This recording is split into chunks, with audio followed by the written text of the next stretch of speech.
Avant d'introduire pour le discours final le ministre des Transports qui vient nous rejoindre, on va retrouver la toute nouvelle présidente de la FNTR élue hier, Madame Florence Dupasquier,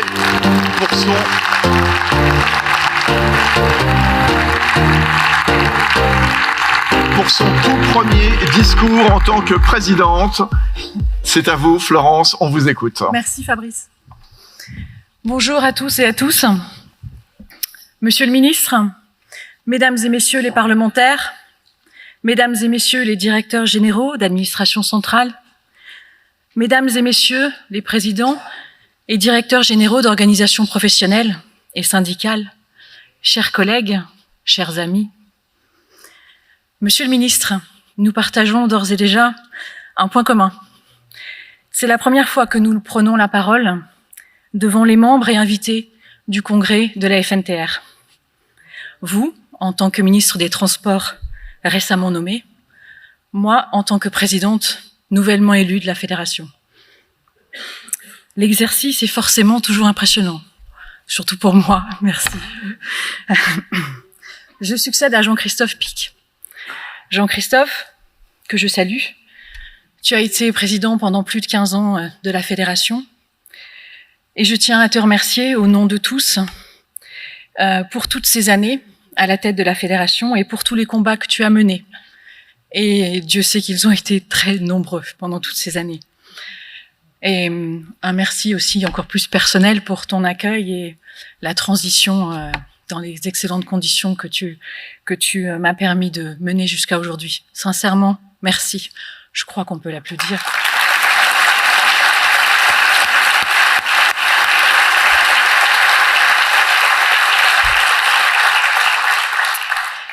J'ai également une pensée pour les autres présidents de la fédération qui se sont succédés depuis sa création.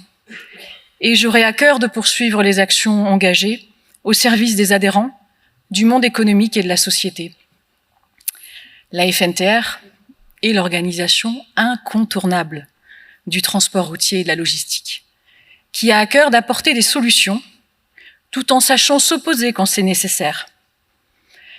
Nous sommes les héritiers d'une magnifique histoire et les garants de l'avenir de cette très belle organisation. L'avenir du transport routier de marchandises, c'est le thème de notre congrès. La jeunesse, la transmission, l'innovation. Souvent, les élus que nous rencontrons connaissent mieux le transport de personnes que le transport de marchandises. Et parfois, est-ce possible ? Ils ont beaucoup de préjugés. Or, dans l'histoire, la mobilité des biens, des marchandises a toujours été un vecteur de civilisation et de progrès. Ce sont les échanges de biens, en plus de la mobilité des personnes, qui ont façonné notre monde et qui contribuent à sa prospérité.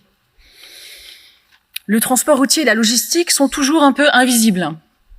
Ainsi, si tout le monde s'est félicité du succès des Jeux olympiques et paralympiques de Paris 2024, peu ont remercié les transporteurs et les logisticiens d'avoir fait leur travail dans ces conditions très particulières.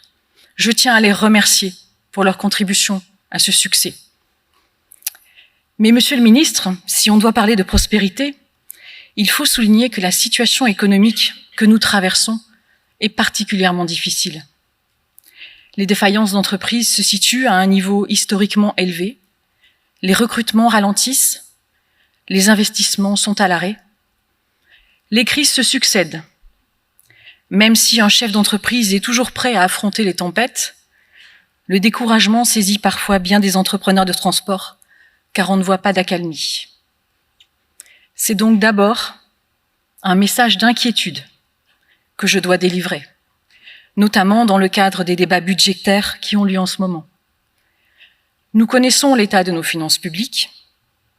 Nous savons l'endettement qui est celui de notre pays. Et quoi qu'on en dise, nous le savons depuis longtemps. Il nous est demandé aujourd'hui de faire des efforts. Les mesures présentées dans le projet de loi de finances et dans le projet de loi de financement de la sécurité sociale ne sont plus des efforts. Ce sont de véritables tours de vis qui vont mettre en péril la survie d'entreprises déjà fragilisé. Malgré les ambitions affichées, il est patent que le coût du travail va augmenter. Que ce soit la révision du calcul des allègements généraux de charges ou de la quasi-annihilation de la déduction forfaitaire spécifique, le coût du travail va augmenter pour les entreprises sans que, pour autant, cela ne bénéficie à nos salariés.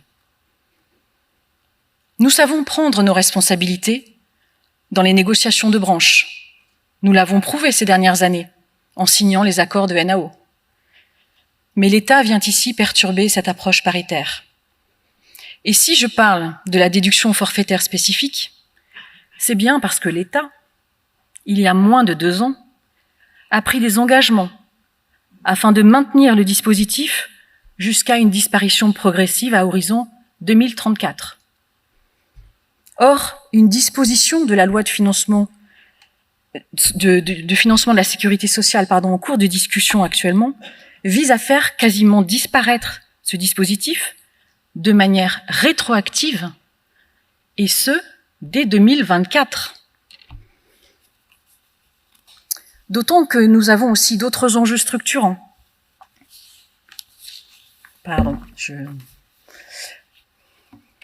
Où est la parole de l'État ? Ce n'est pas parce qu'un gouvernement change que les engagements tombent. Un des carburants de l'économie, c'est la confiance. Et là, non seulement elle sera perdue, mais une telle mesure, rétroactive de surcroît, va plomber beaucoup d'entreprises. Certes, et vous l'avez rapidement annoncé, nous n'aurons pas de rabot de la ristourne de la TICPE en 2025. Mais il nous faut anticiper l'arrivée du dispositif ETS en 2027, qui va augmenter le coût du carburant. Et je ne saurais passer sous silence les écotaxes régionales, et notamment l'instauration prochaine du Airpass en Alsace. Nous tenons, en tant que fédération, à souligner notre absolue solidarité avec les transporteurs et le monde économique alsacien. Nous nous opposons fermement à cette nouvelle fiscalité qui va d'abord toucher les transporteurs nationaux et handicaper un peu plus leur compétitivité. D'autant que nous savons que d'autres régions ont manifesté leur intérêt, dont le Grand Est, et que nous avons le désagréable sentiment de revivre le mauvais feuilleton de l'écotaxe qui a mobilisé les énergies entre 2007 et 2015. Vous noterez que nous sommes nombreux à afficher un autocollant « Non à la taxe poids lourd » en soutien à nos collègues alsaciens. Qui peut imaginer que nous pouvons absorber ces surcoûts ? Qui peut imaginer que nos clients vont accepter gaiement que nous tentions de répercuter ces hausses ? Et surtout, Monsieur le Ministre, pourquoi faire ? Car on ne cesse de nous dire que cela permettrait le financement des infrastructures. Sauf que la directive Eurovignette ne permet qu'une affectation de 15% de la recette vers la route. Le reste, 85% donc, partant ailleurs. Et c'est bien là le problème. C'est de disposer d'alibis pour justifier les prélèvements sociaux et fiscaux sans jamais en avoir le retour. Nous connaissons votre attachement à ces questions de financement des infrastructures. Nous savons que vous êtes l'initiateur des assises de la route qui vont se tenir en 2025. Nous souhaitons vivement y participer et contribuer au débat, comme nous l'avons toujours fait. Il faudra sans doute réfléchir à un accompagnement plus poussé encore pour nos entreprises.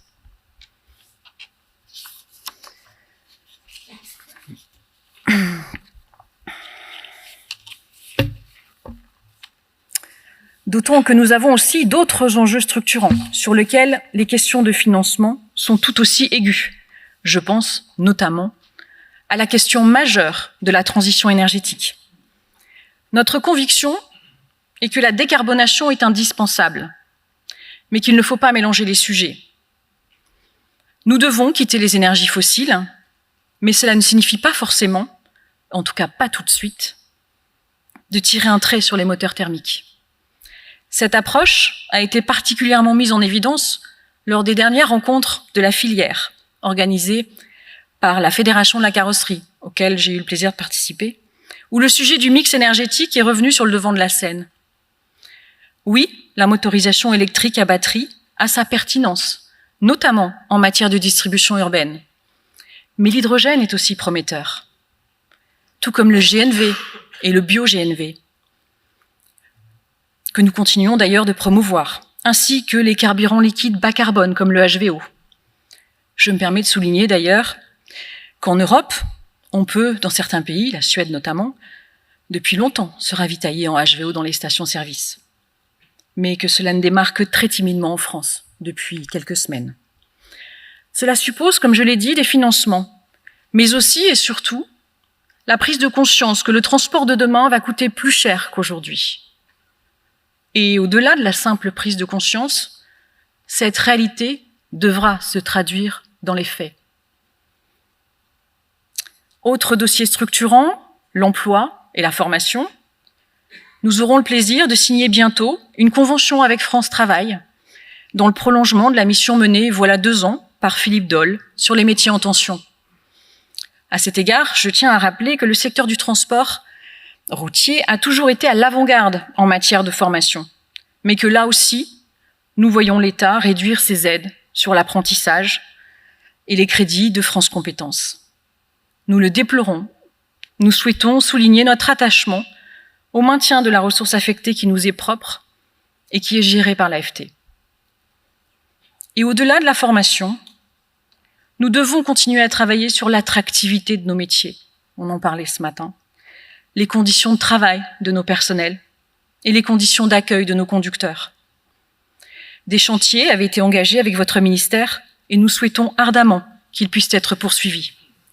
Je pense notamment aux suites qu'il conviendra de donner au rapport de M. Pierre Garcia sur le chargement-déchargement, sujet ô combien disputé, mais sur lequel nous entendons bien avancer. Ainsi que la phase 2 des travaux sur l'évolution du congé de fin d'activité, pour lequel l'État s'est engagé en termes de cofinancement jusqu'en 2030. Il s'agissait là aussi de la parole de l'État. Je souhaiterais à ce stade, puisque nous évoquons votre ministère et ses services, saluer les excellentes relations que nous entretenons avec la DGITM. Dans les périodes politiques agitées de ces derniers mois, nous avons pu compter sur le directeur général, Rodolphe Gins, et ses équipes, toujours à l'écoute sur tous les sujets, et ils ont été nombreux.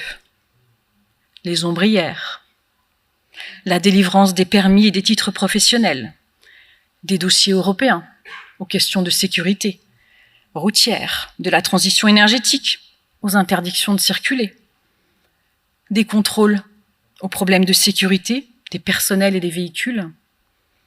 Nous avons réellement la chance et le plaisir de travailler de concert et avec des interlocuteurs qui, comme nous, cherchent toujours à apporter des solutions. Je sais que sur la délivrance du permis, un décret est passé en Conseil d'État afin de pouvoir obtenir un titre provisoire, le temps que le permis papier soit délivré. Nous tenons à vous remercier aussi pour cette avancée qui était attendue depuis de nombreuses années par la profession. Vous voyez, nous ne faisons pas que protester ou nous opposer. C'est cette coopération qui a aussi porté ses fruits au niveau européen, dans l'élaboration et l'adoption du paquet mobilité, validé presque complètement au mois d'octobre dernier par la Commission de justice de l'Union européenne. Cependant, nous déplorons l'annulation de la mesure du retour du véhicule toutes les 8 semaines dans son pays d'origine, et ce pour une pure question de forme, l'absence d'études d'impact. Nous espérons que ce sujet soit rapidement remis sur la table du travail. Nous formulons le même souhait avec la directive poids et dimension. Pourra-t-on enfin espérer obtenir le 44 tonnes transfrontalier, ainsi que l'expérimentation sur les éco-combis, loin des arguments caricaturaux ou biaisés? Nous n'opposons jamais les modes, car nous sommes tous complémentaires entre le routier, le ferroviaire et le fluvial. Et ce n'est certainement pas en contraignant la route qu'on développera les autres modes. Comme nous le disons souvent, on ne lâche rien. Ici, c'est la FNTR, une grande fédération présente sur l'ensemble du territoire et à Bruxelles. Une organisation représentative, active et dynamique.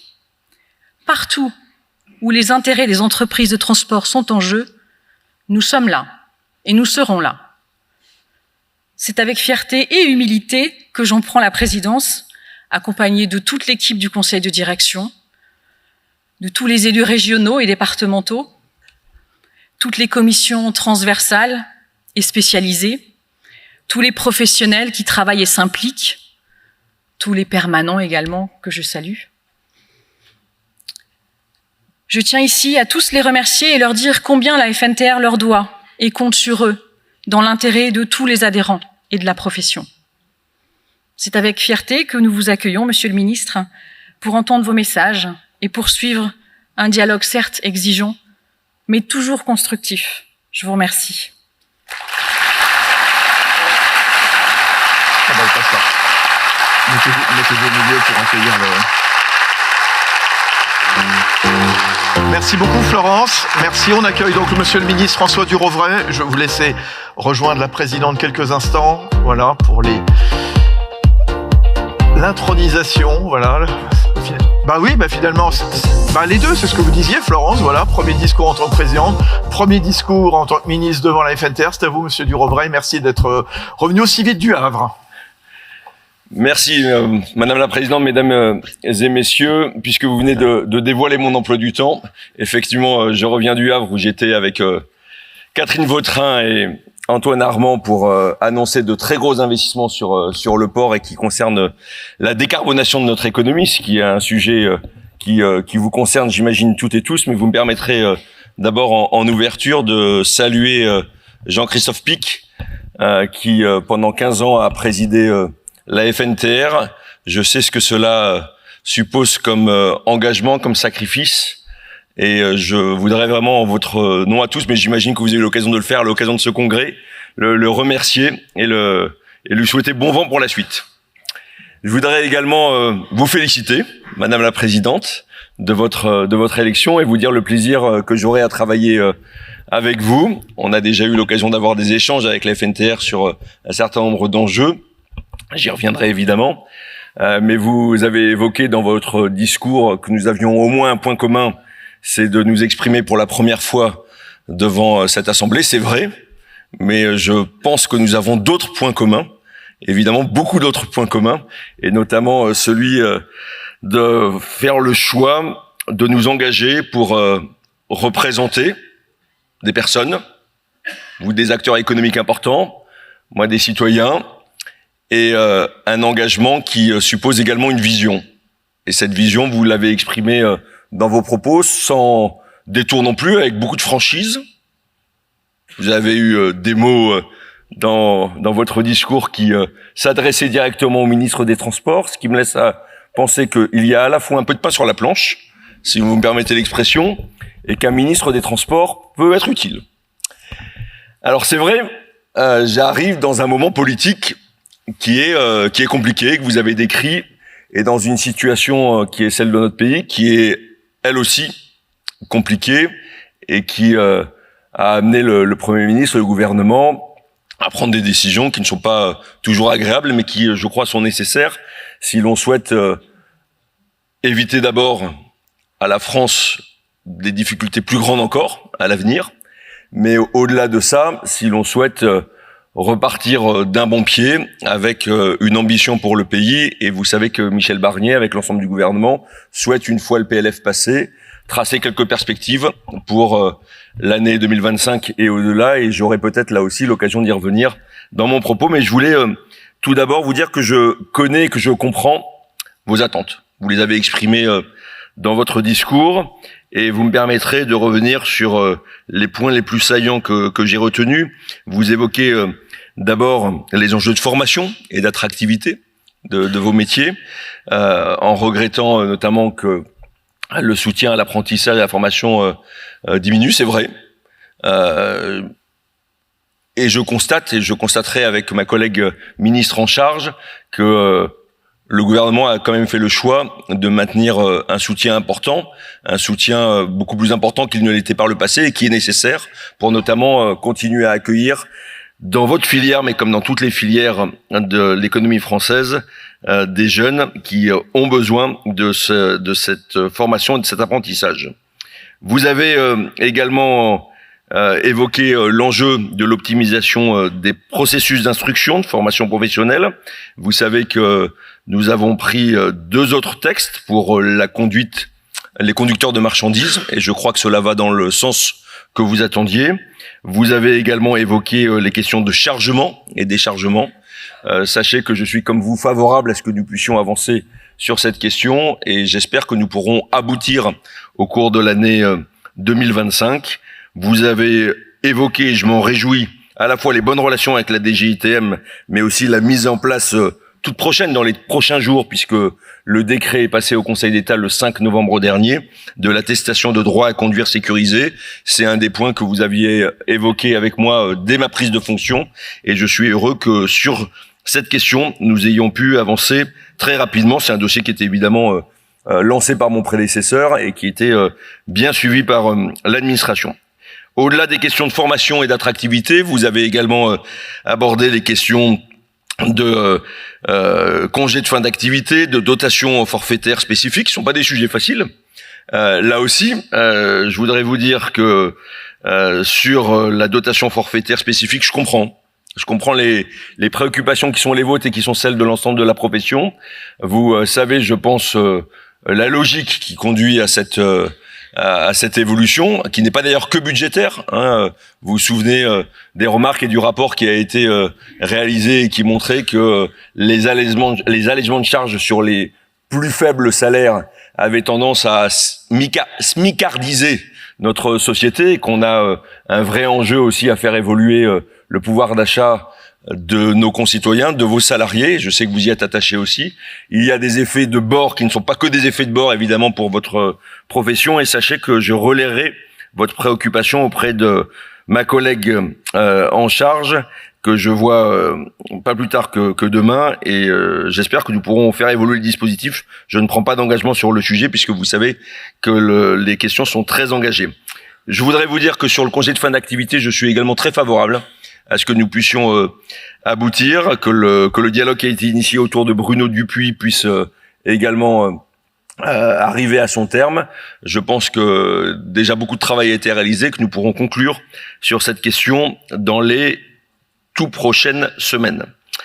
Vous avez parlé, alors j'allais dire en filigrane, pas qu'en filigrane, mais vous avez parlé également de la nécessité pour votre activité, et je le sais aussi bien que vous, de la nécessité d'avoir une concurrence libre et non faussée.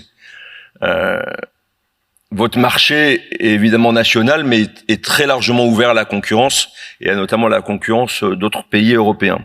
Je voudrais à cet égard saluer la décision du Conseil de CJUE, de la Conseil de justice de l'Union européenne, pardon, j'étais en train de chercher le mot, le Conseil de justice de l'Union européenne, qui a validé l'essentiel du pacte mobilité de 2020 et qui a permis d'avoir un certain nombre de dispositions permettant de placer les entreprises françaises à égalité avec leurs concurrentes. Je voulais vous indiquer à l'occasion de ce congrès que j'ai entendu à de nombreuses reprises, à la fois par les organisations professionnelles et patronales, mais aussi par les organisations syndicales, la nécessité, au-delà des dispositifs et de la réglementation qui est en œuvre, la nécessité de veiller à leur application. C'est un sujet qui ne concerne pas que le ministre des Transports. J'ai eu l'occasion d'en parler à Bruno Retailleau la semaine passée, et avec mon collègue Nicolas Daragon, qui est en charge de la sécurité du quotidien, nous allons mettre en place un groupe de travail de façon très rapide pour traiter de ces questions qui vous concernent et qui concernent également d'autres professions de la mobilité, pour contrôler à la fois le droit du travail, contrôler les tonnages, contrôler les temps de travail, contrôler tout ce qui doit l'être sur votre secteur, pour s'assurer que la réglementation, qu'elle soit nationale ou européenne, soit bien évidemment appliquée et respectée par l'ensemble des acteurs de la filière. Mais au-delà des interpellations qui ont été les vôtres au cours de votre discours, vous avez, avec gravité, mais aussi avec espoir, évoquer les grandes transitions qui concernent votre profession. Et c'est sur ce second point que je voudrais maintenant insister en disant qu'évidemment, je sais combien il est difficile pour une activité professionnelle, la vôtre comme beaucoup d'autres, de s'engager dans ces transitions. Et je parle principalement de la transition écologique, évidemment s'agissant de votre secteur, parce que cela remet en cause à la fois notre façon de faire, parfois des schémas de pensée, on sait d'où on vient, on sait d'ailleurs où il faut aller, et je crois que tout le monde ici partage l'idée que dans quelques années, le transport devra être décarboné, et c'est une ambition que vous portez. Je sais que vous ne ménagez pas vos efforts sur le sujet, mais la difficulté, c'est de trouver le bon chemin à emprunter, et nous sommes, je vais pas dire au milieu du game, mais nous sommes engagés dans une bataille qui est complexe, parce qu'on sait ce qu'on quitte, mais on ne sait pas encore comment on arrivera à bon port, si vous me permettez cette expression. Je voudrais donc, à l'occasion de cette première prise de parole devant vous, partager avec vous quelques convictions. La première, et vous l'avez d'ailleurs exprimé dans votre discours, c'est que nos sociétés ont besoin de mobilité et auront besoin à l'avenir de davantage de mobilité. Et c'est plutôt une bonne nouvelle. C'est une bonne nouvelle parce que, comme vous, je partage l'idée que les transports de personnes comme de biens favorisent les échanges entre les êtres humains, et tous les échanges concourent à la fois à la compréhension de cultures différentes, mais concourent également à la paix entre les peuples. Et je suis convaincu que vous êtes quelque part, au travers de la transport de marchandises, des acteurs de cette belle ambition. Et les besoins de mobilité vont aller croissant. Vous avez également, c'est la deuxième conviction que je voudrais partager avec vous, au niveau du transport de marchandises et du transport routier, un avantage indéniable par rapport aux autres modes. Même deux avantages. Le premier avantage, c'est votre souplesse. J'ai pas besoin de détailler ce point. Le deuxième avantage, c'est votre capacité à vous rendre sur n'importe quel point du territoire, et donc cette capillarité qu'offre le transport routier comme aucun autre mode. J'ai pas besoin de détailler par rapport au ferroviaire ou au fluvial les capacités qui sont les vôtres et qui permettent de toucher n'importe quel territoire, n'importe quel public par le transport de marchandises. Et ça, c'est un avantage que le transport routier conservera, quelles que soient les évolutions à venir. L'ambition de ce gouvernement, mais l'ambition du pays tout entier, est évidemment de faire en sorte que le transport maritime, que le transport fluvial, que le transport ferroviaire puissent jouer également pleinement leur rôle et qu'ils puissent se développer. Mais ils ne pourront se développer que dans des corridors, que sur des axes où les infrastructures existent déjà, et l'enjeu, c'est de massifier les usages sur ces axes. Mais le transport routier continuera à jouer un rôle prépondérant et un rôle de service à la fois sur le dernier kilomètre, mais dans une chaîne de valeur que vous allez pouvoir, à mon sens, capter à l'avenir. La difficulté de l'exercice, parce que j'évoquais les atouts du transport routier, la difficulté du transport routier par rapport aux autres modes, c'est qu'il est aujourd'hui plus carboné que les autres modes. Mais ça, c'est une situation qui est forcément temporaire. Je sais qu'elle suscite des inquiétudes de tous les acteurs, et c'est bien normal, parce que aujourd'hui on parle de façon parfois négative de ce transport routier, compte tenu de sa carbonation, des émissions de gaz à effet de serre qu'il provoque. Mais je pense pouvoir dire, sans risque d'être contesté devant cette salle, que vous partagez, plus que n'importe quel autre acteur, cette nécessité d'aller sur la décarbonation et de le faire, parce que ça vous permettra, une fois que nous aurons atteint le but, ça vous permettra d'avoir beaucoup d'avantages par rapport à d'autres modes. La difficulté, comme je le disais tout à l'heure, c'est que nous n'y sommes pas aujourd'hui. Et qu'il faut d'abord des solutions techniques. C'est-à-dire la capacité pour votre profession à acheter des matériels qui sont pas toujours sur étagère aujourd'hui. Et il ne faut pas que la politique prenne des décisions par anticipation de solutions techniques qui ne sont pas encore à votre disposition. je rencontre des constructeurs, vous en rencontrez également. J'ai le sentiment que des solutions vont arriver, elles ne seront pas d'ailleurs uniques, même si la solution de l'électrification semble aujourd'hui celle qui sera majoritairement utilisée par les constructeurs et j'imagine par les transporteurs routiers à l'avenir, mais les solutions techniques vont commencer à arriver. Cela suppose également un environnement fiscal adapté. Je sais votre attachement à la déduction qui existe aujourd'hui sur le gazole. Vous avez rappelé que cette déduction continuerait dans le PLF 2025. Et évidemment, cette déduction, elle est importante pour vous permettre d'abord de continuer à fonctionner tant que d'autres technologies n'existent pas, mais pour vous permettre de conserver des marges, vous permettant d'investir dans les nouveaux véhicules qui vont arriver. Au-delà de l'accompagnement fiscal, cela nécessite également un accompagnement financier. J'ai entendu ce que vous exprimiez sur le sujet dans votre discours. Vous savez qu'un premier dispositif a été mis en place au cours de l'année 2024 au travers des certificats d'économie d'énergie avec une enveloppe de 130 millions d'euros qui a permis de financer l'acquisition de camions électriques. Alors évidemment avec un nombre qui est bien insuffisant par rapport au volume total de poids lourds qui existe dans le pays, mais je crois que c'était déjà un premier pas pour permettre de développer la filière et je veux vous dire l'attachement qui est le mien à développer ce dispositif. J'ai commencé à travailler avec ma collègue Agnès Pannier-Runacher sur cette question. Nous avons en partage les C2E. Les C2E, c'est 6 milliards d'euros aujourd'hui qui sont versés par les obligés, Total, d'autres acteurs, notamment des énergies fossiles. Et sur ces 6 milliards d'euros, seuls 6% retournent aujourd'hui à la mobilité. En tant que ministre des Transports, vous comprendrez mon attachement, et j'espère également le vôtre, pour qu'une part plus importante de ces certificats d'économie d'énergie puisse retourner à des acteurs de la mobilité ferroviaire, de la mobilité fluviale, mais également de la mobilité routière. Et j'espère qu'au travers de ce dispositif, voire d'autres dispositifs, nous pourrons, puisque c'est une question réglementaire et pas législative, que nous pourrons, dans les mois qui viennent, augmenter le soutien de l'État à l'acquisition de véhicules électriques. J'ai parlé d'un certain nombre de conditions pour réussir cette transition. Il y en a une dernière, et vous avez indiqué mon attachement à ce sujet, c'est la question d'avoir des infrastructures. Les infrastructures, c'est également votre outil de travail. C'est pas uniquement les véhicules.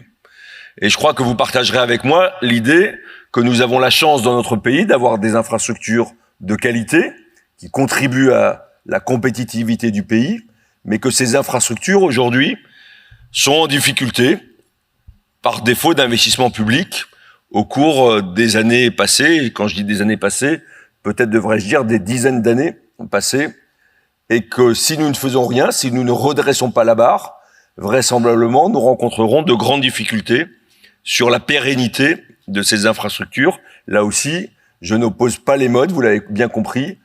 Quand je parle d'infrastructures, je parle aussi bien des infrastructures fluviales, ferroviaires que routières. J'ai annoncé en souhait, et le souhait du gouvernement, puisque le Premier ministre me l'a demandé d'organiser à partir du mois de février prochain une conférence nationale sur le financement des mobilités. Évidemment, cette conférence nationale aura pour vocation, au-delà du diagnostic qui est bien connu, et du mur d'investissement qui est devant nous, un mur d'investissement qui est sans doute équivalent à celui de la filière nucléaire, si vous me permettez cette comparaison, mais ce sont des dizaines et des dizaines de milliards qui devront être mobilisés dans les années qui viennent. Au-delà donc du diagnostic qui est connu et partagé pour l'essentiel, je souhaite que cette conférence des mobilités nous permette de trouver les voies et les moyens permettant de mobiliser davantage de crédits sans forcément faire appel au budget de l'État compte tenu des conditions budgétaires qui sont les nôtres.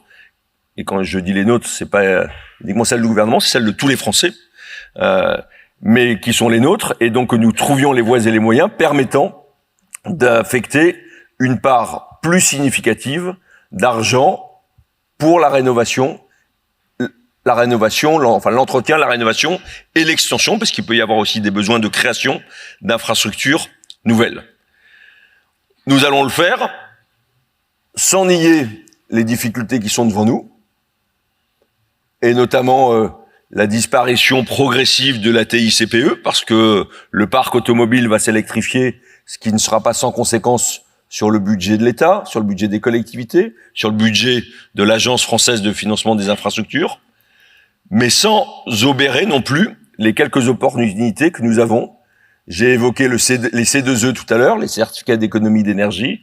Je pense que la question du futur modèle des sociétés concessionnaires d'autoroutes figure parmi les opportunités pour trouver des financements permettant de rénover nos infrastructures. Et quand je dis le futur modèle, parce que je sais que les mots d'un ministre peuvent être interprétés, il ne s'agit pas dans mon esprit de viser une augmentation de la recette sur un modèle des mobilités, d'ailleurs d'une façon générale, qui génère déjà beaucoup de recettes, mais de faire en sorte que les recettes dont nous disposons aujourd'hui, et qui sont importantes, profitent plus largement aux infrastructures qu'elles ne profitent aujourd'hui à un modèle qui est très pertinent, celui des autoroutes concédées, mais qui doit être davantage partagé. Voilà en quelques mots les indications, les convictions, les réponses, je l'espère, que j'apporte à l'occasion de cette réunion de la FNTR. Il ne m'a pas échappé en arrivant ici ce congrès avait une signature, un message, je ne sais pas comment vous l'appelez, Rouler Jeunesse. Je pensais que c'était avant tout un message qui vous était destiné, Madame la Présidente. Ah, si, peut-être, sait-on jamais. Mais je vois au travers de ce message, je pense, une ambition pour l'ensemble de votre filière, et je voulais vous dire simplement ma joie de pouvoir travailler avec vous dans les prochaines semaines, les prochains mois, et vous dire l'ambition partagée que nous pouvons avoir par rapport à ce titre de ce congrès. Merci à vous tous et très belle journée.